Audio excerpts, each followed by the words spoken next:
පින්වත්නි මේ වෙලාවේ ධර්ම දේශනාව සඳහා මා ඔබට කියලා දෙන්නට බලාපොරොත්තු වන්නේ නිවන් දැකීම පිණිස පංචස්කන්ධය පිළිබඳව දැකිය යුතු ආකාර 3ක් පිළිබඳවයි.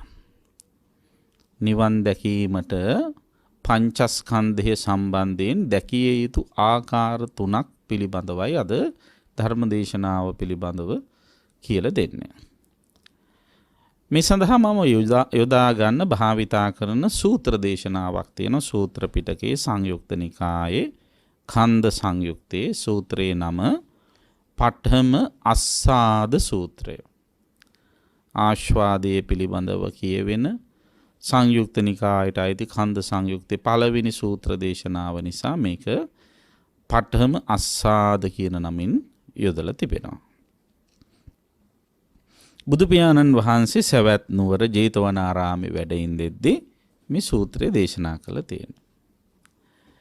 එහිදී බුදුරජාණන් වහන්සේ ධම්සභා මණ්ඩපයට රැස් වෙච්ච ස්වාමින් වහන්සේලා ආමන්ත්‍රණය කරලා බුදු වන්නට ප්‍රථම සිද්ධාර්ථ ගෞතමයන් වහන්සේ මහ බෝසත් අවදීයේදී උන්වහන්සේගේ හිතට නැගුණ සිතවිල්ලක් සිහිපත් කර දෙනවා.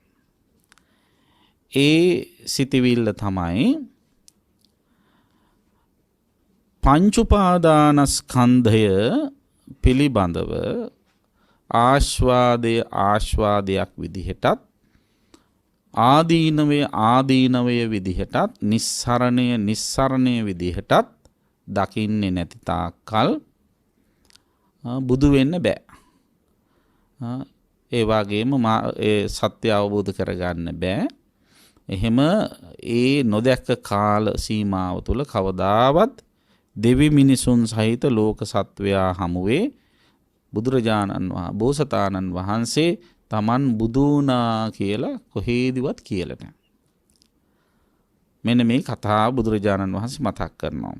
යාව කීවංචාහං භික්ඛවේ ඉමේසං පංචන්නානං උපාදානස්කන්ධානං.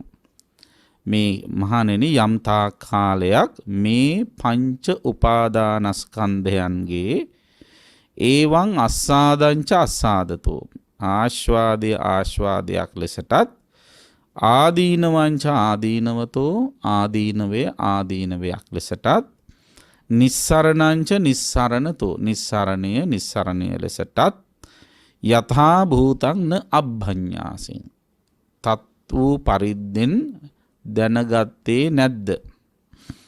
නේවතාවාහම් භික්ඛවේ දැනගත්තේ නැති කාල සීමාවේදී දැනගන්නා තුරාවට සදේවකේ ලෝකේ සමාරකේ සබ්‍රහ්මකේ දෙවියන් සහිත මාරයන් සහිත බ්‍රහ්මයන් සහිත සමා බ්‍රාහ්මණයන් සහිත දෙවි මිනිසුන් සහිත මේ ලෝකයේහි කාටවත් අනුත්තරං සම්මා සම්බෝධින් අபிසම්බුද්ධෝති මම සම්මා සම්බුද්ධත්වයට පත් වුණා කියලා පච්චාඤ්ඤාසි ප්‍රකාශ කරලා කියලා තිබෙන්නේ නැහැ. ප්‍රකාශ කරේ නැහැ. ඒක තමයි මෙහිදී අදහස් කරන්නේ. එතකොට බුදු වීම සඳහා දැනගත යුතු කාරණා 3ක් මෙහිදී අවධාරණය කරනවා. දැන් ඒ කාරණා 3 දැනගත්තට පස්සේ බුදු වුණා කියලා බුදුරජාණන් වහන්සේ ප්‍රකාශ කළා තියෙනවා. එහෙනම් බුදු වෙන්න අවශ්‍ය කරන කාරණා අපි දැනගන්න ඕන. දැන් බුදු වෙනවා කියලා කිව්වහම කෙනෙක් එක සැරේටම කල්පනා කරයි මේ සිද්ධාර්ථ මහ බෝසතාණන් වහන්සේ වෙසක් පුර 15 පොය දවසේදී විජයශ්‍රී ජයශ්‍රී මහ බෝධීන් වහන්සේ ළඟදී ලබාගත ඒ උතුම් සම්මා සම්බුද්ධත්වය ගැනද මේ කියන්නේ කියලා. ඒකත් ඇතුළත්. හැබැයි ඒක ගැනමම නෙවෙයි. නිවන් දකින්න පුළුවන් ක්‍රමවේද 3ක් තියෙනවා. ඒ කියන්නේ චතුරාර්ය සත්‍ය ධර්මය අවබෝධ කරගන්න පුළුවන් ක්‍රමවේද 3ක්. ඒ ක්‍රමවේද 3ටනේ තුන්තරා බෝධිය කියන්නේ. මොකද තුන්තරා බෝධිය? අරහන්ත බෝධිය, පච්චේක සම්බෝධිය සහ සම්මා සම්බෝධිය. එතකොට අරහන්ත බුද්ධ, පච්චේක බුද්ධ සහ සම්මා සම්බුද්ධ කියලා ඔන්න බුදුවරු වර්ග තුනක් ඉන්නවා. අරහන්ත බුද්ධ කියන්නේ රහතන් වහන්සේලට. පච්චේක බුද්ධ කියන්නේ පසේ බුදුරජාණන් වහන්සේලට. සම්මා සම්බුද්ධ කියන්නේ සම්මා සම්බුදුරජාණන් වහන්සේලට. ඒ කියන්නේ රහත් වෙලත් චතුරාර්ය සත්‍ය අවබෝධ කරගෙන නිවන් දකින්න පුළුවන්. පසේ බුදු වෙලත් චතුරාර්ය සත්‍ය අවබෝධ කරගෙන නිවන් දකින්න පුළුවන්. සම්මා සම්බුදු වෙලත් චතුරාර්ය සත්‍ය අවබෝධ කරගෙන නිවන් දකින්න පුළුවන්. හැබැයි අවබෝධයේ වෙනසක් තියෙනවා. අවබෝධයේ වෙනසක් තියෙනවා. රහතන් වහන්සේට තියෙන අවබෝධයට වැඩිය ඉහළ අවබෝධයක් චතුරාර්ය සත්‍ය පිළිබඳව පසේ බුදුරජාණන් වහන්සේට තියෙනවා. පසේ බුදුරජාණන් වහන්සේට තියෙන අවබෝධයට වැඩිය පරිපූර්ණ වූ සම්පූර්ණ වූ අවබෝධයක් සම්මා සම්බුදුරජාණන් වහන්සේට තියෙනවා.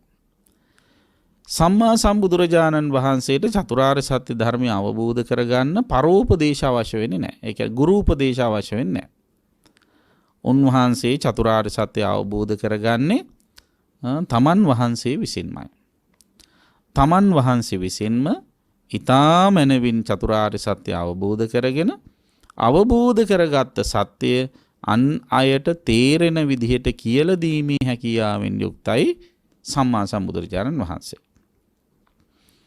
එතකොට පසේ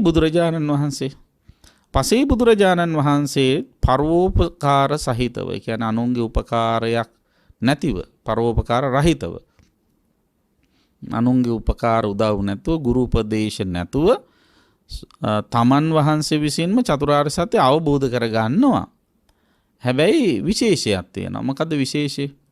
විශේෂය තමයි අන් අයට නිවන් මඟ හෙළිපෙහෙළි කරවීම සඳහා අවශ්‍ය මඟ පෙන්වීම කරන්න තරම් හැකියාවක් නැහැ. ඒ පැත්තට උන්වහන්සේ අවධානය යොමු කරලා නැහැ. හිත දියුණු කරලා නැහැ. දැන් එහෙම ඕන තරම් අය ඉන්නෝනේ. දැන් අපේ සමාජේ උනත් ගොඩක් ඉගෙන ගන්නවා. ඉගෙනගත උගත් අය ඉන්නවා. ඩබල් PhD එහෙම තියෙන මහා ප්‍රඥයෝ ඉන්නවා. හැබැයි Taman දන්න විශේෂ ශාස්ත්‍රය හරියට කියලා දෙන්නේ දන්නේ නැති. අනිත් අයට තේරෙන්න කියලා දෙන්න දන්නේ නැති අය කොච්චර ඉන්නවද? මොකද මේ පැත්තට භාවිතයක් නැහැ. පුහුණුවක් නැති කම නිසා. ඒක අපි හරියට තේරුම් ගන්න ඕන. එතකොට දැන් පසේ බුදුරජාණන් වහන්සේ බණ සම්පූර්ණයෙන්ම කියන්නේ නැත්තේ නෙවෙයි. උන්වහන්සේ බණ කියනවා. හැබැයි ඒ බණ උපකාර වෙන්නේ සත්වයන්ගේ මෙලොව පරලොව දෙලොව යහපත සඳහා විතරයි. නිවන පිණිස නෙවෙයි. ඒ කියන්නේ මෙලොව සුව පරලොව සුව කියලා කියන්නේ ලෝකෙට අයිති සුව දෙකක්නේ. ඒ කියන්නේ ලෞකික සැපනේ. ලෞකික සැප වර්ධනය කරගන්න අවශ්‍ය වෙන විදිහට පවෙන් වලකින්න, පින් කරන්න ආදී වශයෙන් ඒවාට නැඹුරු කරන්න පුළුවන්. හැබැයි ලෝකෝත්තර සෝය වන නිවන් සෝයට අවශ්‍ය කරන මඟ පෙන්වන්න චතුරාර්ය සත්‍ය ධර්මයේ පිළිබඳව, ත්‍රිලක්ෂණයේ පිළිබඳව, පංච උපාදානස්කන්ධය පිළිබඳව, පටිච්චසමුපාදය පිළිබඳව, අන්න ඒ වගේ ගම්භීර ධර්මකාරණා පිළිබඳව දේශනා කරන්න හැකියාවක් නැහැ. ඒ පැත්තට නැඹුරු වෙලා නැහැ. දැන් සාමාන්‍ය ලංකාවේ ධර්මදේශකයන්න් වහන්සේලා ගත්තොත් ඒත් එහෙම ඉන්නවනේ. සමහර හාමුදුරුවෝ බණ කියන්නේ මෙලොව සුව සාර්ථක හදාගන්න, ඒ වගේම පරලෝ ජීවිතේ මැරිලා ගිහිලා සුගතිගාමි වෙන්න, බ්‍රහ්ම ලෝකවල දිව්‍ය ලෝකවල උපදින්න අවශ්‍ය වෙන විදිහට, ඒ විදිහට සැප විඳින්න අවශ්‍ය මාර්ගය කියලා දෙනවා. කොහොමද සාර්ථක යුග ජීවිතයක් ගත කරන්නේ? අම්මල තාත්තලට සැලකන්නේ කොහොමද? ඔය වගේ කරුණු කාරණා කියලා දෙනවා. ඒ වගේම ඒ විදිහ පින්කම් කරාම දිව්‍ය ලෝකවල මොන පින්කම් කරලා දීපදෙන්නේ ආදී වශයෙන් එහෙම කියන හාමුදුරුවෝ ඉන්නවා. තව සමහර අය කියනවා ඒව සම්පූර්ණ මත හැරලා දාලා කෙලින්ම නිවන පිණිසම ධර්මයේ දේශනා කරන හාමුදුරුවෝ ඉන්නවා. ඒ හාමුදුරුවෝ වෙන බණ කියන්නේ නැහැ. පටිච්ච සමුපාදය ගැනයි, පංච උපාදානස්කන්ධය ගැනයි, ත්‍රිලක්ෂණය ගැනයි, ඒ වගේ නිවනම ඉලක්ක කරගෙන බණ කියන අය ඉන්නවා. තව සමහර හාමුදුරුවෝ ඉන්නවා ওই දෙකම කියන අවස්ථාවෝචිතව සසර පැවැත්මට උපකාර වෙන ධර්ම කාරණාත් විස්තර කරලා දෙනවා, යහ පැවැත්මට ගැළපෙන විදිහට. ඒ වගේම නිවන් සුවය සාක්ෂාත් කරගන්න අවශ්‍ය විදිහටත් බණ කියනවා. ඒක කෙනා හිත පුරුදු කරපු, පුහුණු කරපු හැටි. ඉතින් පසේ බුදුහාමුදුරුවෝ තන්නේ වගේ තමයි. නිවන් මඟ හෙළිපෙහෙළි කරන විදිහට ධර්මයේ දේශනා කරන්නේ නැති වුණාට එදිනෙදා ලෞකික ජීවිතය සාර්ථක කරගන්න උපදෙස් උන්වහන්සේ ලබා දෙනවා. ඊළඟට අරහන්ත බුද්ධ කියලා කියන්නේ රහතන් වහන්සේට. රහතන් වහන්සේට තනියෙන් නිවන් දකින්න බෑ. චතුරාර්ය සත්‍ය අවබෝධ කරගන්න බෑ. හැබැයි ගුරු උපදේශ ඇතිව චතුරාර්ය සත්‍ය අවබෝධ කරගෙන අනිත් අයට හොඳට තේරෙන විදිහට කියලා දෙන්න හැකියාව උන්වහන්සේට තියෙනවා. ඉතින් ඒක තමයි මේ බුදු පසේ බුදු මහරහතන් වහන්සේලා අතර තියෙන වෙනස. ඉතින් කෙසේ වෙතත් උන්වහන්සේලා ඔක්කොම අවබෝධ කරගන්නවා මොකද්ද? චතුරාර්ය සත්‍ය ධර්මය. ඒතර මෙන්න මේ චතුරාර්ය සත්‍ය ධර්මය අවබෝධ කරගත්තා කියන අදහසින් බුද්ධ කියන වචනේ පාවිච්චි කරනවා. එතකොට අන්නේ චතුරාර්ය සත්‍ය ධර්මය අවබෝධ කර ගැනීමට එහෙම නැත්නම් බුදු වීමට එහෙම නැත්නම් තවත් විදිහකින් කියන නිවන් දැකීමට උපකාර වෙන දෙයක් තියෙනවා. ඒ තමයි පංච උපාදානස්කන්ධය පිළිබඳව ආකාර තුනකින් හොඳට තේරුම් අරගෙන තියෙන්න ඕන. පංච උපාදානස්කන්ධය පිළිබඳව ආකාර තුනකින් හොඳින් තේරුම් ගත්ත කෙනාට බුදු වෙන්න පුළුවන්. ඔය කියන ක්‍රම තුනෙන් චතුරාර්ය සත්‍ය අවබෝධ කරගන්න පුළුවන් කියන එක තමයි බුදුරජාණන් වහන්සේ මේ සූත්‍රය හරහා අපට කියලා දෙන්නේ, විග්‍රහ කරලා දෙන්නේ. දැන් අපි බලමු පංච උපාදානස්කන්ධය කියන්නේ මොකක්ද කියලා. දැන් ඔන්න පංචස්කන්ධයක් තියෙනවා, පංච උපාදානස්කන්ධයක් තියෙනවා. පංචස්කන්ධය කියන්නේ මොකද්ද? පංච කියන්නේ පහට, ස්කන්ධ කියන්නේ ගොඩවල්, රස කියන එකට. ගොඩවල් පහක් තියෙනවා. සත්වයේක් පුද්ගලයෙක් හැටියට හඳුන්වනු ලබන ගොඩවල් පහක් තියෙනවා. මොනවද මේ ගොඩවල් පහ? ඒවට අපි කියනවා රූප, වේදනා, සංඥා, සංඛාර, විඥාන කියලා. මෙන්න මේ කියන ගොඩවල් පහට කවුරු හරි කෙනෙක් චන්දරාගයෙන් බැඳිලා තණ්හා උපාදාන ඇති කර ගන්නව නම් අන්න ඒ තණ්හා උපාදානයෙන් බැඳුණු පංචස්කන්ධයට කියන්නේ පංච උපාදානස්කන්ධය කියලා. තණ්හා උපාදානයන්ගෙන් බැඳුණු අර ගොඩවල් පහට කියන්නේ පංච උපාදානස්කන්ධය කියලා. එතකොට ඒවා රූපෝපාදානස්කන්ධය, වේදනාඋපාදානස්කන්ධය, සංඤ්ඤූපාදානස්කන්ධය, සංඛාරූපාදානස්කන්ධය සහ විඥානූපාදානස්කන්ධය කියලා සඳහන් කරනවා. එතකොට පංචස්කන්ධය කෙරෙහි තණ්හා උපාදානයෙන් බැඳිච්ච අයට කියන පුහුදුන් අය කියන ප්‍රථග්ජනයෝ කියලා. පංචස්කන්ධය කෙරෙහි තණ්හා උපාදානයෙන් නොබැඳුන අයට කියනවා කවුරු කියලාද? රහතන් වහන්සේලා කියලා. එතකොට රහතන් වහන්සේලාට පංචස්කන්ධයක් තිබුණට පංච උපාදානස්කන්ධයක් නැහැ. ඒ කියන්නේ උන්වහන්සේලා රූපයක් තියෙනවා, උන්වහන්සේලාට වේදනාව දැනෙනවා, සංඥාවෙන් හඳුන ගන්නවා, සංස්කාර විදියට සිතිවිලි පහළ වෙනවා, ඒ වාගේම විඥාණයෙන් සියල්ල දැන ගන්නවා. හැබැයි ඒ මුල් කරගෙන උන්වහන්සේලාට උපාදානයක් ඇති වෙන්නේ නැහැ. මොකද උපාදානයක් ඇති වෙන්නේ නැත්තේ උපාදානීය ධර්ම පිළිබඳව, උපාදානයේ ඇතිවන ධර්ම පිළිබඳව යථාභූතය උන්වහන්සේට පහළ වෙලා තියෙන නිසා. මොකද යථාභූතය ඇත්ත ඇති හැටියෙන් දැකීම. එතකොට උපාදානීය ධර්ම කියලා කියන්නේ මොකද? අර පංචස්කන්ධය. පංචස්කන්ධයේ උපාදානීය ධර්ම විදිහට, ඒ කියන්නේ තණ්හා උපාදානෙන් අල්ලාගෙන තියෙන මොකක් නිසාද? ඒ පංචස්කන්ධය ඇසුරු කරන ධර්මතා පිළිබඳව යථාභූතය වැටහෙන්නේ නැතිකම නිසා, ඇත්ත ඇති හැටියෙන් වැටහෙන්නේ නැතිකම නිසා. ඉතින් ඒ නිසා අන්න පංච උපාදානස්කන්ධය ඇති කරගෙන සත්වයා දුකටපත් වෙනවා. ඉතින් දුකෙන් නිදහස් වෙන්න නම්, නිවන් දකින්න නම්, බුදු වෙන්න නම්, චතුරාර්ය සත්‍ය අවබෝධ කරගන්න නම් මොකද කරන්න ඕන? පංචස්කන්ධය පිළිබඳව ආකාර තුනකින් දකින්න ඕන. දැන් මොකද්ද පංචස්කන්ධය? රූප, වේදනා, සංඥා, සංඛාර, විඥාන. ඒතර දැන් රූප කියලා කියන්නේ ශීතෝෂ්ණාදිය නිසා විකෘති ස්වરૂපයට පත්වන්නා වූ ආහාර නිසා හටගත් සතර මහා ධාතුන්ගේ එකතුවෙන් යුක්ත මේ රූපය හෙවත් මේ කය කියලා අපි සරලව හිතමු. රූපය කියන්නේ මේ ශරීරය කියලා හිතන්න. ඊට පස්සේ ඒ ශරීරය ඇසුරු කරගෙන ක්‍රියාත්මක වෙනවා මොකද්ද? වේදනා. වේදනා කියලා කියන්නේ මොකද්ද? ඇහැ කන නාසය දිව මේ ශරීරයේ මනස කියලා මේ ශරීරයේ මුල් කරගෙන ඉන්ද්‍රයන් හයක් තියෙනවනේ. අන්නේ ඉන්ද්‍රයන්ට ගෝචර වෙන අරමුණු විඳින ස්වභාවය තමයි වේදනා කියන්නේ. ඊට පස්සේ සංඥා. සංඥා කියන්නේ මොකද්ද? මේ ඉන්ද්‍රයන්ට ගෝචර වෙන අරමුණු විඳිනවත් එක්කම ඒවා අඳුන ගන්න ස්වභාවය තමයි සංඥාව කියන්නේ. සංඛාර කියන්නේ එහෙම අඳුනා ගැනීම පදනම් කරගෙන ඒවා මුල් කර අරමුණු මුල් කරගෙන සිතිවිලි හට ගන්නවා. රූප මුල් කරගෙන සිතිවිලි හට ගන්නවා. ඒවට කියන රූප සංචේතන. ඊළඟට ශබ්ද මුල් කරගෙන සිතිවිලි හට ගන්නවා. ඒවට කියනවා ශබ්ද සංචේතන.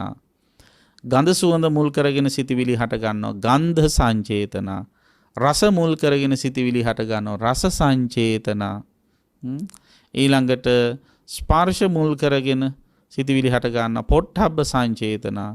සිතිවිලි මුල් කරගෙන තව සිතිවිලි හට ගන්න ධම්ම සංචේතන. අන්න විදිහට සංචේතනා කියන්නේ සංඛාර කියන්නේ ඒවට. එතකොට අන්න සංඛාර. ඊළඟට විඥාණය. විඥාණය කියලා කියන්නේ මොකද්ද? මේ සියල්ල අරමුණු දැනගන්නා ස්වභාවය. ඇහෙන් රූපයක් පෙනුනහම ඒක රූපයක් බව දැනගන්නේ චක්කු විඥාණයෙන්. ඒ චක්කු ඒ රූපය පෙනුනා කියලා පෙනෙනවා කියලා දැනගන්නෝ චක්කු විඥාණයෙන්. ඒ පෙනිච්ච රූපය අඳුනගත්තාම අඳුනගත්තා කියලා දැනගන්න. ඒ සම්බන්ධයෙන් සිතවිල්ලක් ආමේ සිතවිල්ල ඇති වුණා කියලා දැනගන්නේ විඥාණය. දැන් සරලව ඊටාම සරලව මම මේ පංචස්කන්ධෙහි ක්‍රියාකාරීත්වය මතක් කළා. ඒතර මෙන්න මේ කියන රූප වේදනා සංඥා සංඛාර විඥාන කියන ගොඩවල් පහ පිළිබඳව කොහොමද දකින්න ඕන කියලා බුදුරජාණන් වහන්සේ අවධාරණය කරනවා නිවන් දකින්න ඕන කෙනෙක්. මොන ආකාරයටද මේ කාරණා පහ පිළිබඳව දකින්න ඕන? ආකාර තුනකට දකින්න ඕන. මොකද ආකාර තුන? ඒ තමයි ආස්වාදය දකින්න ඕන, ආදීනවය දකින්න ඕන, නිස්සරණය දකින්න ඕන. ඔන්න වචන තුන මතක තියාගන්න. ආස්වාදයයි, ආදීනවයයි, නිස්සරණයයි. කුමකද දකින්න? පංචස්කන්ධයේම. එතකොට කොහොමද එන්නේ? පංචස්කන්ධයේ පළවෙනි ස්කන්ධය තමයි රූපස්කන්ධය. එතකොට රූපයේ ආස්වාදයේ දකින්න ඕන, ආදීනවේ දකින්න ඕන, නිස්සරණය දකින්න ඕන. එච්චරද? නෑ. වේදනාවේ ආස්වාදයේ දකින්න ඕන, ආදීනවේ දකින්න ඕන, නිස්සරණය දකින්න. සංඥාවේ ආස්වාදයේ දකින්න ඕන, ආදීනවේ දකින්න ඕන, නිස්සරණය දකින්න ඕන. සංස්කාරවල ආස්වාදයේ දකින්න ඕන, ආදීනවේ දකින්න ඕන, නිස්සරණය දකින්න ඕන. විඥානයේ ආස්වාදයේ දකින්න ඕන, ආදීනවේ දකින්න ඕන, නිස්සරණය දකින්න. ඔන්න ඔය විදිහට පංචස්කන්ධයේම ආස්වාදයේ දකින්න ඕන, ආදීනවේ දකින්න ඕන, නිස්සරණය දකින්න ඕන. දැන් අපි බලමු මොකද්ද ආස්වාදය කියලා කියන්නේ. බුදුරජාණන් වහන්සේ සඳහන් කරනවා දැන් රූපේ ආස්වාදය.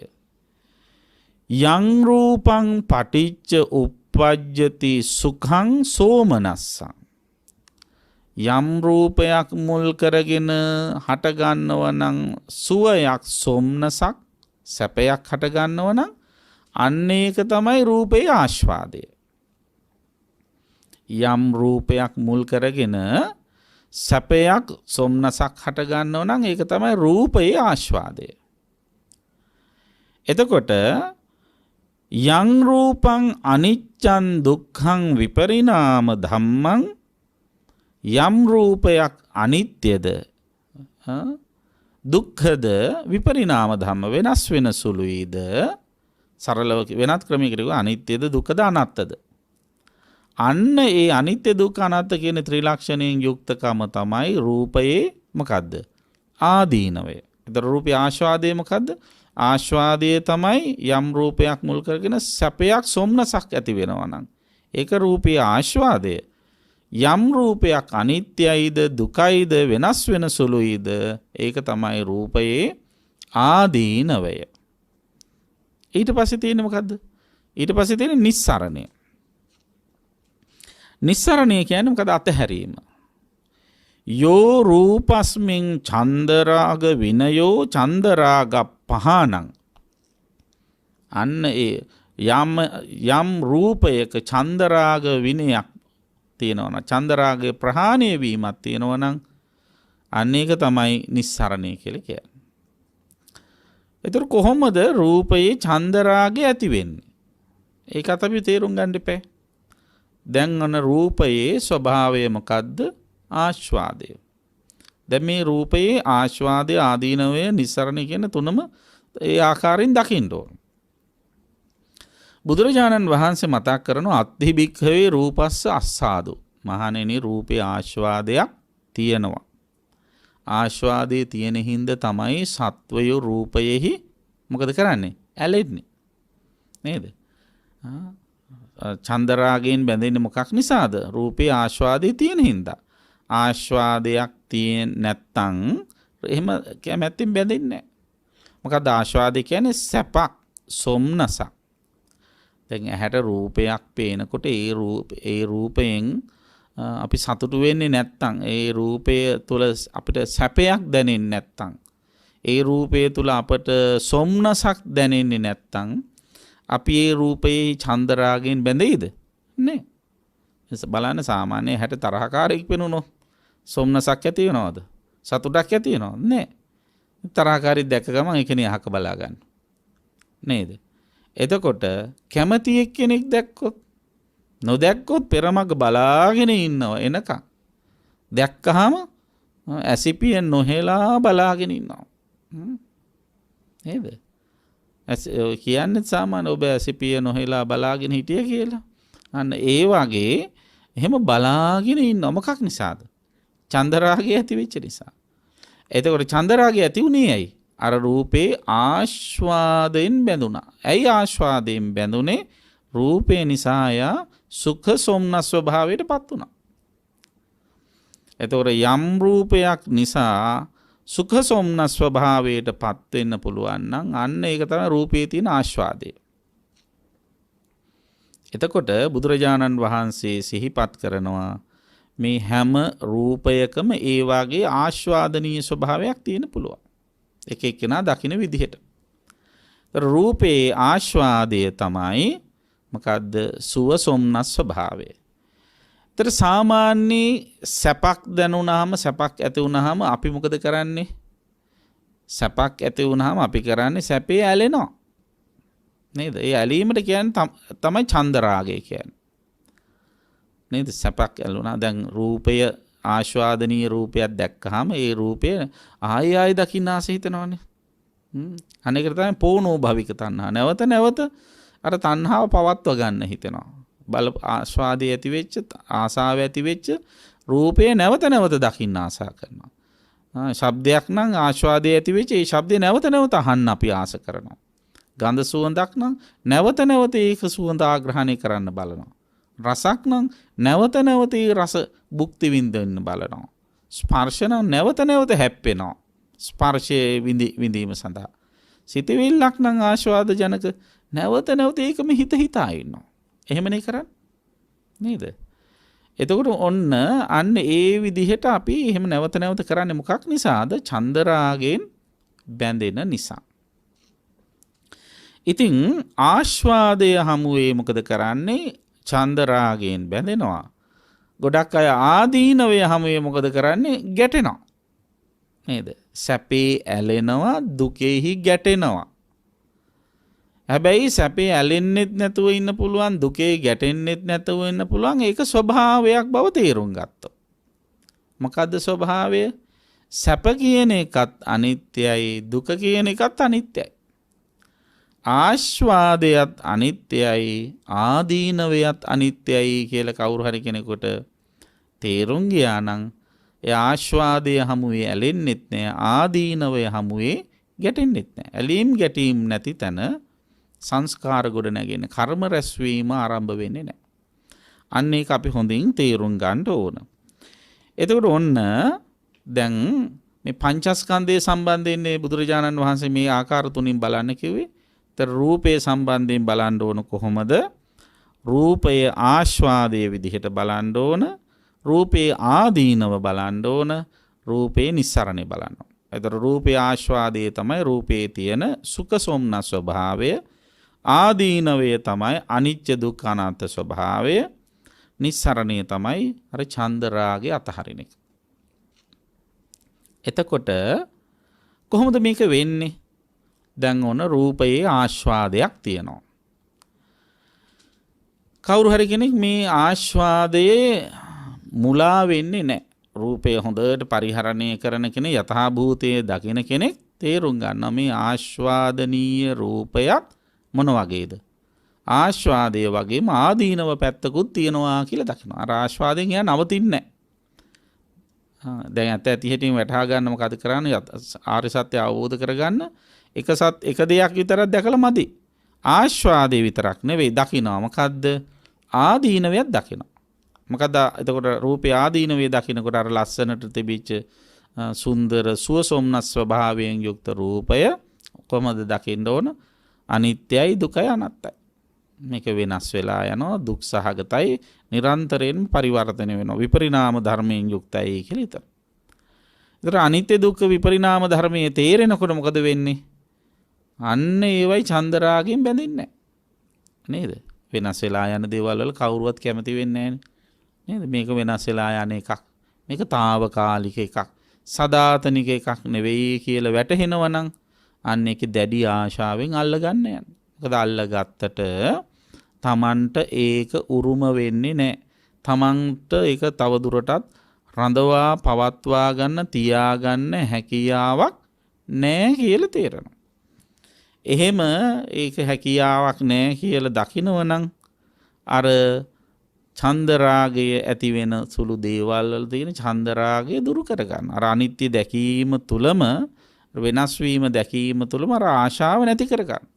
ආස කරලා වැඩක් නැහැ අනේ මේක තව චුට්ටකින් වෙනස් වෙලා යනවා. මේ සුන්දරත්වය මෙහෙම වෙනස් වෙනවා. ඒතර ආස කිරලා විතරක් නෙවෙයි. තරහ ගිහිල්ලත් වැඩක් නැහැ අනේ ගැටිල වැඩකුත් නැහැ නේ කියලා හිතනවා. දුක් සාගත ආදීනව අරමුණක් ආව කියලා හිතන රූපය. ආදීනව සාගත රූපයක්. කියන්නේ දකින්න අකමැති රූපයක් දැක්ක කියලා හිතන්න. අහන්න අකමැති ශබ්දයක් ඇහුව කියලා හිතන්න. ඊළඟට නහයට විඳින්න අකමැති ගඳක් දැනුණ කියලා හිතන්න. ඊළඟට දිවට විඳින්න අකමැති රසක් දැනුණ කියලා හිතන්න. කයට අකමැති ස්පර්ශයක් ගුටි ප්‍රහාරයක් එල්ල වුණා කියලා හිතන්න. ඒක දකින්නත් ඕන කොහොමද? අනිත්‍යං දුක්ඛං විපරිණාම ධම්මා. ඒකත් අන්න වෙනස් වෙනවා කියලා හිතනවා. ඊතර දැන් අර ආස්වාදනීය දේ වෙනස් වෙනවා කියලා හිතුනහම ඒක ඇලෙන්නේ නැහැ. ආදීනව සහගත දේවල් වල අර අකමැති අරමුණු වෙනස් වෙනවා කියලා හිතුනහම ඒවයි ගැටෙන්න යන්න. ඇයි ගැටිලා වැඩක් නැහැ ඊළඟ මොහොතේ මේක වෙනස් වෙනවා කියලා දන්නවා. අන්න ඒකයි තාම. එතකොට ඇලෙන්නෙත් ගැටෙන්නෙත් නැත්නම් මොකද්ද කරන්නේ? අතහරිනවා. ඒතර අතහරින්නේ මොකද්ද? රූපේද අතහරින්නේ? නෑ. ඇලීම් ගැටීම් දෙක සහ ඡන්ද රාගේ අතහරින්නේ. තව විදිහකින් කියනවා තණ්හා උපාදානය අතහරින්නේ. දැන් මේ අරමුණු වල අනිත්‍ය දකින්න කෙනා ආස්වාදයක් විදිහටයි ආදීනවයක් විදිහටයි දකින්න කෙනා සමස්තයේ තේරුම් ගන්නවා මොකද මේකේ හොඳ නරක දෙකම තියෙනවා. ඒතර හොඳත් වෙනවා නරකත් වෙනස් වෙනවා කියලා දකිනවනම් එයා හොඳේ ඇලෙන්නෙත් නෑ නරකෙහි ගැටෙන්නෙත් නෑ. එයා මොකද කරන්නේ? අර ඇලීම් ගැටීම් දෙක අතහරිනවා. අර එහෙම නැතු රූපය අතහරිනව නෙවෙයි. දැන් බලන්න රහතන් වහන්සේටත් රූපයක් තියෙනවා. රහත් වෙනකොට රූපේ නැති වෙලා යනවද? නෑ රහතන් වහන්සේගේ රූපය තියෙනවා. ඒතර රහත් වෙනකොට මොකද වෙන්නේ? අන්නේ රූපය මුල් කරගත්ත යම් කිසි තණ්හා උපාදානයක් ඡන්ද රාගයක් තියෙනවා නම් අන්න ඒක තමයි නැති වෙන්නේ. ඒක තමයි අපි මේ උත්සාහ කරන්න ඕනේ. දැන් ගොඩක් අය මම සියල්ලට තියෙන ආසාව අතහැරියා කියලා මේ ඔක්කොම අතහැරලා දාන. ඒ කියන්නේ කන්න බොන්නෙත් නැතුව, අඳින්න පළඳින්නෙත් නැතුව සියල්ල ඈත් කරලා මොකක්වත් නැතුව ඉන්න හදනවා. ඒක මහා මෝඩ වැඩක්. ඒක නෙවෙයි කරන්න ඕන. පැවැත්මට අවශ්‍ය කරන යම් දේවල් පහසුකම් ඒව තියෙන්න ඕන. හැබැයි ඒව පරිහරණය කරනකොටත් මේව සදාතනික නෑ, මේවත් ඇති වෙලා නැති වෙලා යන ඒවා කියලා තේරුම් අරගෙන ඒව භුක්ති විඳින ගමනේ අතහරින්න සූදානමින් පරිහරණය කරනවා. ඒකට කියන්නේ නිස්සරණ පඤ්ඤෝ පරිභුඤ්ජති කියලා. අන්න ඒ වගේ ඔබට කර්මානුරූපව දැන් රූපයක් ලැබිලා තියෙනවනේ. ඒ රූපය ඔබ පරිහරණය කරන්න. හැබැයි රූපේ ආස්වාදනීය පැත්තක් තියෙනවා. හැබැයි ආස්වාදනීය පැත්තේ මුලා වෙන්න එපා, ඇලෙන්න යන්න එපා. ඒ රූපේ තියෙනවා ආදීනව පැත්තක්, අනිත්‍ය දුක්ඛ විපරිණාම ධර්ම වශයෙන් කියන. ඒකේ නිසා ගැටෙන්න යන්නත් එපා. ඒ අනිත්‍යත් වෙනස් වෙලා යනවා. ඒ නිසා අන්න ඒ රූපය මුල් කරගෙන යම් ඡන්ද රාගයක් ඇති වෙනවා නම්, උපාදානයක් ඇති වෙනවා, අන්න ඒක අතහරින්න. ඡන්ද රාග පහනං ඡන්ද රාග විනය කියලා කියන්නේ ඒකයි. අන්න ඒක නිස්සරණය කියලා. ඒතර එහෙම අතහරින්න පුළුවන් එක්කෙනාට තමයි ආර්ය සත්‍ය අවබෝධ කරගන්න, දුකෙන් නිදහස් වෙන්න, බුදු වෙන්න පුළුවන්කම තියෙන්නේ. ඒතර ඔන්න එයා මොකද කරන්න ඕන? දුක මේ රූපය පිළිබඳව ආකාර තුනකින් දකින්න ඕන. මොකද ආකාර තුන? ආස්වාදයේ ආදීනව නිස්සරණය. ඒතර ඒ විදිහට දකින්න ඕන රූපය ගැන විතරද? නෑ. පංචස්කන්ධයම ගැන දකින්න ඕන. ඒතර ඊළඟ ස්කන්ධය මොකද්ද? වේදනා ස්කන්ධය. ඒතර වේදනා ස්කන්ධේ දකින්න ඕන ආකාර තුනයි. මොකද්ද? වේදනාවේ ආස්වාදයේ දකින්න ඕන, වේදනාවේ ආදීනවය දකින්න ඕන, වේදනාවේ නිස්සරණය දකින්න ඕන. ඒතර වේදනාවේ ආස්වාදය කියන්නේ මොකද්ද? යං වේදනං පටිච්ච උප්පජ්ජති සුඛං සෝමනස්සං. වේදනාවක් තියෙනවනේ, සුඛ වේදනා, දුක්ඛ වේදනා, උපේක්ඛා වේදනා කියලා. ඒතර සුඛ වේදනා තමයි වේදනා ආස්වාදය. වේදනා ආදීනව කියන්නේ දුක්ඛ වේදනා. ඒතකොට ඒක දකින්න ඕන කොහොමද? දුක්ඛ වේදනාව විතරක් නෙමෙයි. ඒ වේදනාව අනිත්‍යං දුක්ඛං. හැබැයි දුක්ඛ වේදනාවත් විපරිණාම ධම්මං, වෙනස් වෙනවා. ඒතර අනිත්‍ය වෙන්නේ, දුක වෙන්නේ දුක් වේදනාව විතරක් නෙවෙයි. සැප වේදනාවත් අනිත්‍ය දුක්ඛ වෙනවා. දුක් වේදනාවත් අනිත්‍ය දුක්ඛ වෙනවා. විපරිණාම ධර්ම වෙනවා. අන්න ඒ විදිහට වේදනාව දිහා බලන එක්කෙනා සැප වේදනාවේ ඇලෙන්නෙත් නැහැ, දුක් වේදනාවේ ගැටෙන්නෙත් නැහැ. නොඇලී නොගැටී ඉන්න අවශ්‍ය කරන මානසිකත්වය හදා ගන්නවා. එතකොට එයා මොකද කරන්නේ? අන්න අර සැපේ ඇලෙන්නේ නැහැ, දුකේ ගැටෙන්නේ නැහැ කියන්නේ මොකද්ද? ඇලීම කියන්නේ රාග, ගැටීම කියන්නේ ද්වේෂනේ. රාග ද්වේෂ නිස්සරණ අතහරිනවා. වේදනාව අතහරින්න බෑ නේද? දැන් රහතන් වහන්සේලාට දුක් වේදනා දැනෙන්නේ නැද්ද? දැනෙනවා. රහතන් වහන්සේලාටත් කවුරු හරි බොහොම සුව පහසු ස්පර්ශයක් ඇති කරොත් ඒක පහසුවක් විදිහට දැනෙන්නේ නැද්ද? දැනෙනවා. හැබැයි ඒ වේදනා දැනෙන ගමම් උන්වහන්සේලා අර ආස්වාද ආදීනව නිස්සරණ ක්‍රමයේ අවබෝධ කරගෙන ඉන්න හින්දා ඒ වේදනාවල ඇලෙන්න යන්නෙත් නැහැ, ගැටෙන්න යන්නෙත් නැහැ. එතකොට උන්වහන්සේලා වේදනාව හමුවේ ඇතිවිය හැකි ඇලීමයි අතහරින්නේ, ගැටීමයි අතහරින්නේ. අන්න ඒක තමයි නිස්සරණය කරන්නේ. අන්න ඒ විදිහට ඉන්න ඕන. ඊළඟට වේදනාව විතරක් නෙවෙයි, සංඥා නේද? සංඥා කියලා කියන්නේ මොකද්ද? සංඥා කියන්නේ අරමුණ හඳුනා ගන්න ස්වභාවය. දැන් ඇහැ, කන, නාසය, දිව, ශරීරය, මනස කියන ඉන්ද්‍රයන්ට ගෝචර වෙන රූප, ශබ්ද, ගන්ධ, රස, ස්පර්ශ ධර්ම කියලා අරමුණු ටිකක් තියෙනවනේ. අන්නේ අරමුණු රූපය රූපයක් විදිහට අඳුන ගන්න. ඒකට කියන්නේ රූප සංඥා. ශබ්දය අඳුන ගන්න එකට කියන්නේ සද්ද සංඥා. ගන්ධ සුවඳ අඳුන ගන්න එකට ගන්ධ සංඥා කියනවා. රසය හඳුන ගන්න එකට රස සංඥා කියනවා. ස්පර්ශ හඳුන ගන්න එකට පොට්ටබ්බ සංඥා කියනවා. සිතවිලි හඳුන ගන්න එකට ධම්ම සංඥා කියනවා. මෙන්න මේ සංඥාවලුත් දකින්න ඕන කොහොමද? ආස්වාදයයි ආදීනවයි නිස්සරණය. දැන් හොඳ අරමුණුත් එක්ක ඇති වෙන සංඥාවන් මොනවද? සුඛ සංඥා. එතකොට ඒක සුඛ සෝමනසයක් නේ ඇති වෙන හොඳ සංඥාවල් හොඳ හඳුනා ගැනීමක ඇති වෙන්නේ සුව සෝමනසක්. ඒතර නරක හඳුනා ගැනීමක ඇති වෙන්නේ මොකද්ද? දුක්ඛ දෝමනසයක්. ඒක තමයි ආදීනවය. ඒතර නරක සංඥාවේ ස්වභාවය මොකද්ද? අනිච්චං දුක්ඛං විපරිණාමං. ආදීනවේ හැටි මොකද්ද? ආදීනවේ දුක් සහගත තමයි. ඒ වගේම අනිච්චං අනිත්‍යයි. දුක එතකොට හැමතිස්සෙම අපි තේරුම් ගන්න ඕන දෙයක් තමයි. ගොඩක් අය හිතාගෙන ඉන්නේ මේ සැප වෙනස් වුනහම අනිත්‍ය නේ. ඉතින් මොනෝ කරන්න දිවස දරා ගන්න ඕන සියලු දේවල් අනිත්‍යනේ කියලා. ඒ කියන්නේ හොඳ දේවල් නරක වෙනකොට තමයි අනිත්‍යයි කියලා හිතන්නේ. නෑ. එතකොට නරක දේවල් හොඳ වෙන එකත් අනිත්‍යයි. දැන් දුක්ඛ සංඥාවක් හොඳ පැත්තට හැරෙනවා. ඒකත් අනිත්‍යයි. සුඛ සංඥාව දුක්ඛ සංඥාව වෙනවා. ඒකත් අනිත්‍යයි. එතකොට මේ සංඥා දෙකම වෙනස් වෙන ස්වභාවයෙන් යුක්තයි කියලා තේරුම් ගත්තනම් ඒ වෙනස් වීම සංඥාවල ඇලෙන්නේ යන්නේ. ගැටෙන්නේ යන්නේ. සංඥා උපාදානයට යන්නේ. අන්න ඒක අපි හොඳින් තේරුම් ගන්න ඕන. එතකොට සංඥාව දිහා බලන්න ඕන ආස්වාදය ආදීනව නිස්සරණ විදියට. එතකොට එහෙම කෙනා සංඥා උපාදානය අතහරිනවා. ඊළඟට සංඛාර කියලා කියන්නේ සිතුවිලිනේ. මොනව මුල් කරගෙන හටගන්න සිතුවිලිද? අරමුණු මුල් කරගෙන හටගන්න සිතුවිලි. රූප මුල් කරගෙන සිතුවිලි හටගන්නවා. ඒවට කියන්නේ රූප සංචේතන. ඊළඟට ශබ්ද මුල් කරගෙන සිතුවිලි හටගන්න. ඒවට කියන්නේ සද්ද සංචේතන. ගන්ධ සුවඳ මුල් කරගෙන සිතුවිලිත් හටගන්නවනේ. ඒවට කියන්නේ ගන්ධ සංචේතන. එක එක જાති රස මුල් කරගෙන සිතුවිලි හටගන්නවනේ. ඒකට කියන්නේ රස සංචේතන. ඊළඟට ස්පර්ශ මුල් කරගෙන සිතුවිලි හටගන්නවනේ. ඒවට කියන්නේ පොට්ටබ්බ සංචේතන. සිතුවිලි මුල් කරගෙන තව සිතුවිලි හටගන්නවා. ඒකට කියන්නේ ධම්ම සංචේතන. ඔන්න ඔය කියන සංචේතනාව හෙවත් සංඛාරවලත් දකින්න ඕන. මොකද්ද? අර ආකාර තුන. මොකද්ද ආකාර තුන?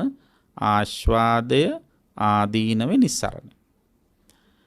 ඒතර යම් කිසි සිතවිල්ලක් මුල් කරගෙන ඔබේ හිතට සුවයක් සොම්නසක් දැනෙනවා නම් ඒක තමයි සංඛාරවල තියෙන ආස්වාදය. යම් කිසි සිතවිල්ලක් මුල් කරගෙන ඔබට දුකක් දැනෙනවා නම් යම් කිසි සිතවිල්ලක් වෙනස් වෙලා යනවා නම් ඒක විපරිණාම ධර්මයටපත් වෙනවා නම් ඒක තමයි සිතුවිලිවල හෙවත් සංස්කාරවල තියෙන ආදීනවය. දැන් ඔන්න එහෙනම් මොකද කරන්න ඕන? මේකේ අපි තේරුම් ගත්ත හොඳ පැත්තක් තියෙනවා නරක පැත්තක් තියෙනවා. හැබැයි මේ හොඳ පැත්තයි නරක පැත්තයි මොහොතක් පාසා මොකද වෙන්නේ? විපරිණාම ධම්ම වෙනස් වෙනවා. හොඳ නරක වෙනවා නරක හොඳ වෙනවා. එහෙනම් ඒ වායේහි චන්දරාගෙන් බැඳිලා වැඩක් නැහැ කියලා යාට වැටහෙනවා. යතහ භූතයෙන් දකින්න කෙනාට වැටහෙනවා. එහෙම බැඳිලා වැඩක් නැහැ කියලා හිතන කෙනා අර සිතුවිලි වල උපාදානිය ඇති කරගන්නේ තණ්හා උපාදානිය ඇති කරගන්නේ නැහැ. ඒ ඇතිවිය හැකි තණ්හා උපාදානය එයා මොකද කරන්නේ? අතහරිනවා. අන්න ඒකට කියනවා නිස්සරණ කියලා. ඒතර ඔන්න සිතුවිලි නිස්සරණය කරන්නේ එහෙමයි. ඒතර මේ නිස්සරණයට යන්න නම් අර අනිත්‍ය දුක්ඛ අනාත්ම කියන මේ ත්‍රිලක්ෂණේ වැටහෙන්න ඕන. මේක හොඳ දේවල් නරක වෙනවා නරක දේවල් හොඳ වෙනවා මේක මගේ පාලනයෙන් තොරයි කියලා තේරුම් අරගත්තා නම් ආයි තවදුරටත් අල්ලගන්න බැඳෙන්න උපාදානය කරන්න යන්නේ. ඒක තමයි මේ පංච උපාදාන ස්කන්ධේ නිදහස් වෙන්න තියෙන ක්‍රමය. ඊළඟට විඥානයත් අර විදිහටම දකින්න ඕන. ආකාර කීකින් දකින්න ඕන? තුනකින්.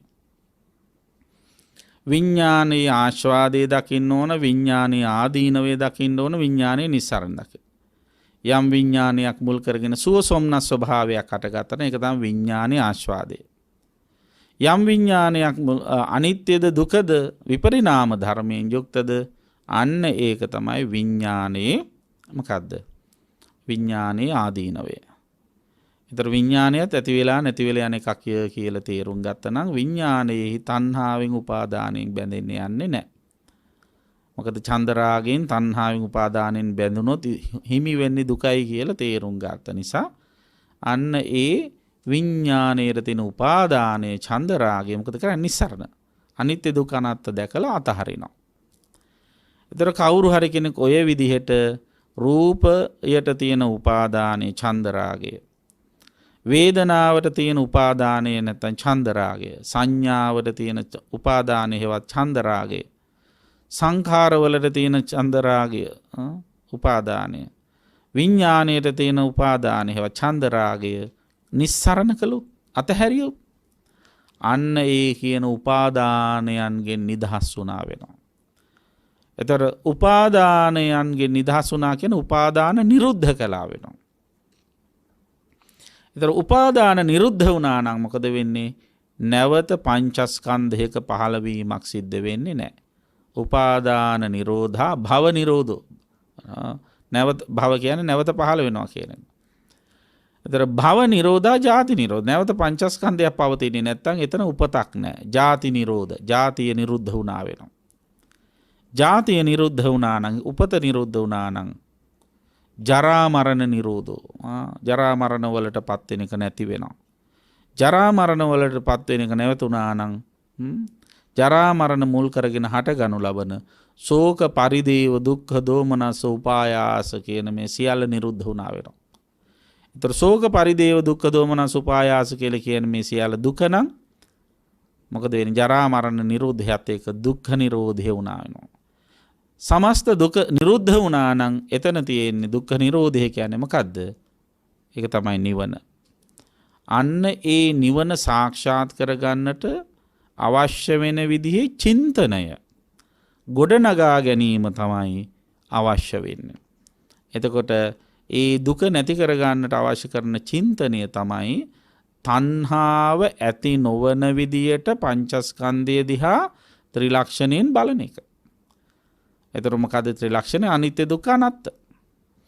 එතකොට අනිත්‍ය කියලා කිව්වහම ආස්වාදය ආදීනවය කියන දෙකම බලන්න ඕන. පංචස්කන්ධයේ තියෙන ආස්වාදනීය පැත්තත් බලලා එයත් අනිත්‍ය වෙන බවක් දැක ගන්න ඕන.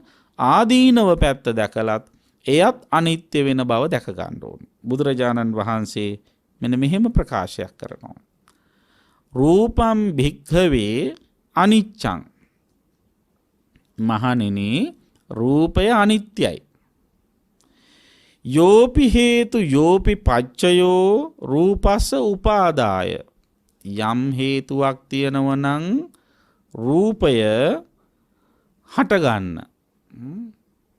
රූපය හටගන්නට හේතුවක් තියෙනව නම් රූපය පවත්වා ගන්න හේතුවක් තියෙනව නම් සෝපි අනිච්චෝ. ඒකත් අනිත්‍යයි. අනිච්ච සම්භූතම් භික්කවේ රූපං කුතෝ නිච්ඡං භවිස්සති. අනිත්‍ය හේතුන් මුල් කරගෙන හටගත් රූපය කොහොමද නිට්ටය වෙන්නේ? එහෙනම් ස්වභාවයෙන්ම රූපය අනිත්‍යයි කියලා වටහා ගන්න. එතකොට අන්න ඒ විදිහට රූපය අනිත්‍යයි කියලා වටහා ගත්තාම රූපය විතරක් නෙවෙයි වේදනා සංඥා සංකාර විඥාන කියන මේ සියල්ල අනිත්‍යයි කියලා වටහා ගැනීම නිවනට හේතු වෙනවා. එතකොට දැන් බලන්න රූපය අනිත්‍යයි කියලා හිතන්න කියලා කිව්වා. රූපය ඇති වෙන්න හේතුවත් අනිත්‍යයි කියලා හිතන්න කිව්වා. දැන් අපි දන්නවනේ ධර්මයේ දාන විදිහට දැන් රූපය ගත්තාම රූපය ඇති වෙන්න හේතුව තමයි ආහාර සහ සතර මහා ධාතු. එතකොට ආහාර සහ සතර මහා ධාතු කියලා කියන්නේ මොන වගේවද? අනිත්‍ය ඒවා. ඇති වෙලා නැති වෙලා යන ඒවා. එතකොට අනිත්‍ය වූ ආහාරයකින් අනිත්‍ය වූ සතර මහා ධාතුන්ගෙන් නිර්මාණය වෙච්ච රූපය නිට්ටය නොවේ නිට්ටය වෙලා තියෙද? නෑ. ඒකත් අනිත්‍යම තමයි.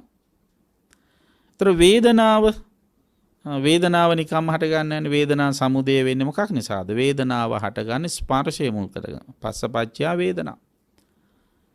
ඒතර වේදනාව අනිත්‍ය වගේම වේදනාව ඇති වෙන්නට හේතු ස්පර්ශයත් අනිත්‍යයි. ඒතර අනිත්‍ය වූ ස්පර්ශයකින් අනිත්‍ය වූ හේතුවකින් හටගත්ත වේදනාව අනිත්‍ය වෙන එක අහන්න දෙයක් නෙවෙයි. සංඥාව හටගන්නේ හේතුවක් නිසා. මොකද සංඥාව හටගන්න හේතුව ඒ ස්පර්ශයමයි. ඒතර ඒ ස්පර්ශය මොන වගේද? අනිත්‍යයි. ඒතර අනිත්‍ය වූ ස්පර්ශයකින් හටගනු ලබන සංඥාව එයද අනිත්‍යයි. ඒතර සංඛාර සිතුවිලි හටගන්නත් මුල් වෙන්නේ ස්පර්ශයෙන් තමයි. පස්සපච්චය වේදනා, පස්සපච්චය සංඥා, පස්සපච්චය චේතනා. සංඛාර. එතකොට ඒවත් අනිත්‍යයි. ඒතර අනිත්‍ය වූ ස්පර්ශයකින් හටගනු ලබන සිතුවිලිද අනිත්‍යයි. ඊළඟට විඥානය හටගන්නේ මොනවද? නාම රූප පත්‍ය විඥාන.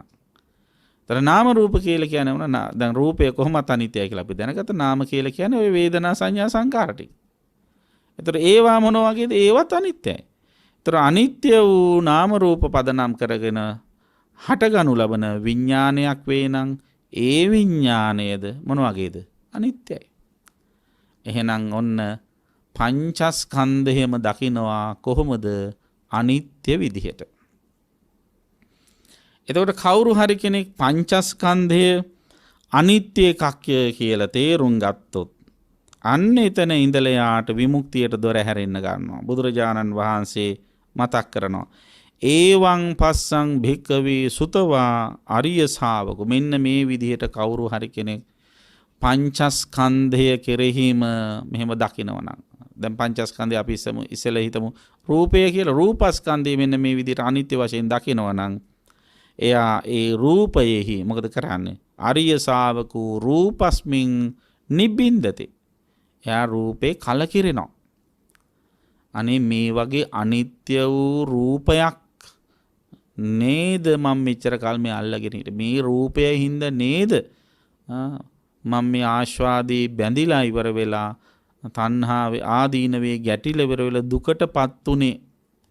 මේ රූපය මුල් කරගෙන මේ රූපේ ආස්වාදයෙන් බැඳිලා ඊළඟට ආදීනවේහි ගැටිලා මං කොච්චර දීර්ඝ සංසාර ගමනක දුක් විඳාද කියලා අන රූපේ කලකිරෙනවා. ඊට පස්සේ කලකිරුණාට පස්සේ දැන් යම් කිසි දෙයක් කලකිරුණා අපි ඒක ළඟ තියාගන්නේ. නිබ්බිදා විරජ්‍යති. අනික ඇලෙන්නේ නැතුව ඉන්නවා. අවබෝධයෙන් කලකිරිලා නොඇලී ඉන්නවා. ඇලුනේ නැත්තම් විරාගා විමුච්ඡති. අනේ ඇලුනේ නැත්තම් අපි එකෙන් ඈත් වෙනවා, නිදහස් වෙනවා, මිදෙනවා. නේද? ඇලෙන තරමට අපි අල්ල ගන්නවා, ඒවට බැඳෙනවා. නොඇලෙන තරමට ඒවයින් මිදෙනවා, බැඳෙන්නේ නැතුව මිදෙනවා. විමුත්තේ විමුත්තමිති ඥානං හෝති. අන්න එහෙම රූපයෙන් යා මිදුනහම මට දැන් රූපය පිළිබඳව උපාදානයක් නැහැ කියන ඥානය අවබෝධයට තියෙනවා. රූපය තිබුණාට එයාට රූපය සම්බන්ධයෙන් උපාදානය නැහැ කියන ඥානය එනවා. ඒතර ඔය විදිහේ ඥානයක් එන්නේ රූපය සම්බන්ධයෙන් විතරද? නැහැ. අර අනිත් ස්කන්ධ හතර ගැනත් ওই විදිහටම එනවා. එතකොට වේදනාව අනිත්‍ය විදිහට දකින්න එක්කෙනා වේදනාවේ අවබෝධයෙන් කලකිරෙනවා. අවබෝධයෙන් කලකිරලා අවබෝධයෙන් නොඇලී ඉන්නවා. නොඇලී ඉඳලා අතහරිනවා. අතහැරීමට පස්සේ මට දැන් වේදනාව මුල් කරගෙන උපාදානයක් නැහැ කියන දැනුම ඇති වෙනවා. එච්චරද? නෑ. සංඥාවත් එහෙම. සංඥාවත් අනිත්‍ය විදිහට දකිනවා. අනිත්‍ය විදිහට දකින්න සංඥාවේ කලකිරෙනවා. සංඥාවේ කලකිරෙන අවබෝධයෙන් කලකිරෙන තරමට ඒකෙන් නොඇලී ඉන්නවා. නොඇලෙන තරමට ඒකෙන් නිදහස් වෙනවා. මිදෙනවා. මිදුනහම මට දැන් සංඥාවේ උපාදානයක් නැහැ කියන දැනුම ඇති වෙනවා. එතකොට ඔන්න ඔය විදිහට රූප වේදනා සංඥා සංඛාර විඥාන කියන ගොඩවල් පහේම ඔය අවබෝධය ඇති වෙනවා. ඒ අවබෝධය ඇති වුණා නම් කවුරු හරි කෙනෙකුට විමුත්තේ විමුත්තමිති ඥානං හෝති කියලා කියන්නේ මම පංච උපාදාන ස්කන්ධයෙන්ම නිදහස් වුණා, මිදුණා කියලා කියන ඒ අවබෝධය ඇති වුණා නම් එයා කවුද? එයා තමයි රහතන් වහන්සේ. එයා තමයි බුද්ධ. එයා තමයි පංචස්කන්ධය පිළිබඳව ආකාර තුනකින් දැනගත්ත කෙනා බවට පත් වෙනවා. අන්න එහෙම දැනගත්ත ගමම්ම මොකද වෙන්නේ? ඔය කියන ක්‍රියාමාර්ගවලට අනුගත වෙලා පංචස්කන්ධය පිළිබඳ ආස්වාදී ආදීනව නිස්සරණීය විදිහට දකින කෙනා පංචස්කන්ධයේ තියෙන උපාදානය සියල්ල අතහැරලා දානවා. ඒ උපාදානයේ අතහැරියේ තැන දුක අතහැරියා වෙනවා. ඉතින් අන්න ඒ තත්වයට බුදුරජාණන් වහන්සේ පත් නොවන තාක්කල් උන්වහන්සේ බුදු වුණා කියලා ප්‍රකාශ කරේ නැහැ කියලා සඳහන් වෙනවා. බුද්ධත්වයේ මේ කියන කාරණා ඊටාම හොඳින් අවබෝධ කරගෙන පංචස්කන්ධයේ තියෙන උපාදානය අත්හැරියට පස්සේ තමයි උන්වහන්සේ බුද්ධ කියන ප්‍රතිඥාව ලබා දුන්නේ කියන එක උන්වහන්සේ අවධාරණය කරනවා. ඉතින් එලෙසින් ඔබත් බුදු වෙන්න ඕන නම් පංචස්කන්ධය ගැන දැනගන්න. ඒ පංචස්කන්ධයේ තියෙන ආස්වාදනීය ස්වභාවය දැනගන්න, ආදීනවේ දැනගන්න, නිස්සරණය දැනගන්න. ආස්වාදයේද ආදීනවේද දෙකම අනිත්‍ය වූ ලක්ෂණයෙන් යුක්තයි කියලා දැනගන්න. එහෙම අනිත්‍ය වූ ලක්ෂණයන්ගෙන් යුක්ත නිසා ආස්වාදයෙන් නොඇලී ඉන්න, ආදීනවේ නොගැටී ඉන්න. එතකොට ආස්වාදයේ ඇලෙන්නේ නැත්නම්, ආදීනවේ ගැටෙන්නේ නැත්නම්, ඇලීම් ගැටීම් මුලා වීම නැති තැන සංස්කාර ගොඩ නැගෙන්නේ. සංස්කාර ගොඩ නැගෙන්නේ නැති තැන උපාදානයට යන්නේ නැහැ. කියන්නේ නැවත නැවත තණ්හාවෙන් බැඳී යන්නේ නැහැ. කර්ම රැස් කිරීම වෙන්නේ නැහැ. ඉතින් කර්ම රැස් කිරීම වෙන්නේ නැති තැන ප්‍රතිසන්දි විඥාන පහළ වෙන්නේ නැහැ. නැවත උපතකට යන්නේ නැහැ.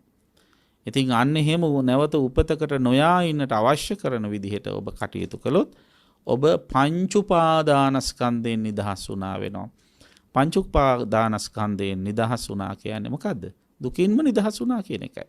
මොකද බුදුරජාණන් වහන්සේ බොහෝ තැන්වලදී අවධාරණය කළ තියෙනවා. සංකිට්ඨේන පංච උපාදානස්කන්ධා දුක. සැකෙමින් කියනවා පංච උපාදානස්කන්ධෙම දුකයි. අන්න එහෙනම් මොකද කරන්න ඕන? අතහරින්න ඕන පංචස්කන්ධේ පංච උපාදානස්කන්ධය. ඒ උපාදානස්කන්ධය අතහරින්න මොකද කරන්න ඕන? ආස්වාදයේද ආදීනවේද නිස්සරණයේද නිසිලසින් දකින්න වෑයම් කරන එකයි. එලෙසින් කටයුතු කරන්න ඔබ හැම දිනම වෑයම් කරන්නේ සඳහා සංයුත්ත නිකායේ ඛණ්ඩ සංයුත්තේ පඨම අස්සාද සූත්‍රය මුල් කරගෙන සිදු කළ මේ අනුශාසනාව ඔබට උපකාරයක්ම වේවා කියලා හිත සිතින් ප්‍රාර්ථනා කරනවා. ආකාසට්ඨා ච බුම්මට්ඨා දේවා නාග මහිද්దికා පුඤ්ඤන්තං අනුමෝදිත්වා චිරං රක්ඛන්තු ශාසනං චිරං රක්ඛන්තු දේශනං චිරං රක්ඛන්තු ත්වං සදා. ධර්ම ශ්‍රවණානි සංසින් හැමත උතුම් නිවන් සුව සැලසේවා.